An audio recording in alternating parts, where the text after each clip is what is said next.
जय सिया राम। जय हनुमान भक्तों। जैसा कि आप सब जानते हैं कि मंगलवार के दिन हम हनुमान जी की पूजा करते हैं। भगवान हनुमान को भय दूर करने वाला तो माना ही जाता है। साथ ही हनुमान जी आयु, पुत्र और वैवाहिक जीवन का भी फल देते हैं। इसलिए कई लोग मंगलवार का व्रत पुत्र प्राप्ति के लिए भी रखते हैं। मंगल व्रत की शुरुआत शुक्ल पक्ष के प्रथम मंगलवार से करनी चाहिए। इस व्रत को 8 मंगलवार अवश्य करें। इस व्रत में गेहूं और गुड़ से बना भोजन करना चाहिए। एक बार भोजन करें, लाल पुष्प चढ़ाएं और लाल ही वस्त्र धारण करें तथा साथ में हनुमान जी की कथा का श्रवण करें। मंगलवार व्रत कथा। ऋषि नगर में केशव दत्त नाम का एक ब्राह्मण अपनी पत्नी अंजलि के साथ रहता था। केशव दत्त के घर में धन संपत्ति की कोई कमी नहीं थी। नगर में सभी केशव दत्त का सम्मान करते थे, लेकिन केशव दत्त संतान न होने से बहुत चिंतित रहता था। दोनों पति पत्नी प्रति मंगलवार को हनुमान जी की पूजा करते थे। विधि पूर्वक मंगलवार का व्रत करते हुए कई वर्ष बीत गए। ब्राह्मण बहुत निराश हो गया, लेकिन उसने व्रत करना नहीं छोड़ा। कुछ दिनों बाद केशव दत्त हनुमान जी की पूजा करने के लिए जंगल चला गया। उसकी पत्नी अंजलि घर में रहकर मंगलवार का व्रत करने लगी। इस तरह दोनों पति पत्नी पुत्र प्राप्ति के लिए मंगलवार का विधि पूर्वक व्रत करने लगे। एक दिन अंजलि ने मंगलवार का व्रत किया, लेकिन किसी कारणवश उस दिन अंजलि हनुमान जी को भोग न लगा सकी और उस दिन सूर्यास्त के बाद वह भूखी ही सो गई।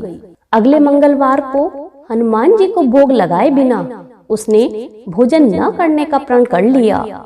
6 दिन तक अंजलि भूखी रही। 7वें दिन मंगलवार को अंजलि ने हनुमान जी की पूजा की, लेकिन तभी भूख प्यास के कारण अंजलि बेहोश हो गई।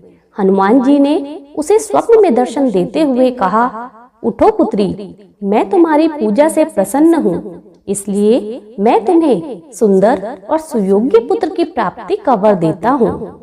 यह कहकर हनुमान जी अंतर्ध्यान हो गए।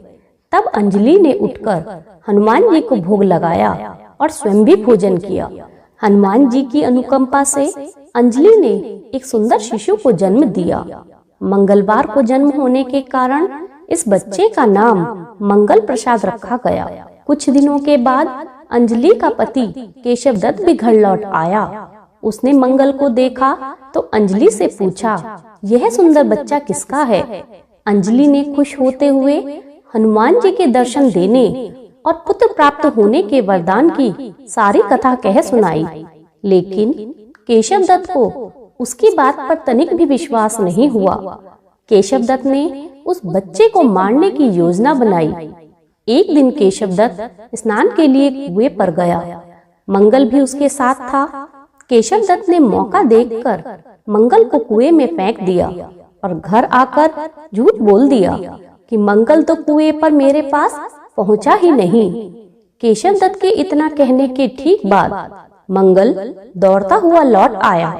केशव दत्त मंगल को देखकर बुरी तरह हैरान हो उठा। उसी रात हनुमान जी ने केशव दत्त को स्वप्न में दर्शन देते हुए कहा, तुम दोनों के मंगलवार के व्रत करने से प्रसन्न होकर पुत्र जन्म का वर मैंने ही दिया था, फिर तुम अपनी पत्नी पर क्यों शक करते हो? उसी समय केशव दत्त ने अंजलि को जगाकर उससे क्षमा मांगी और अपने बेटे को हृदय से लगाकर बहुत प्यार किया। उस दिन से वह सब आनंद पूर्वक रहने लगे। भक्तजनों, जो स्त्री पुरुष मंगलवार को विधि पूर्वक हनुमान जी का व्रत कर कथा का श्रवण करते हैं, हनुमान जी उनके सभी कष्टों को दूर कर घर में धन संपत्ति का भंडार भर देते हैं। इस व्रत को करने से शरीर में रक्त संबंधी सभी विकार भी दूर हो जाते हैं। बोलो जय सिया राम, जय हनुमान।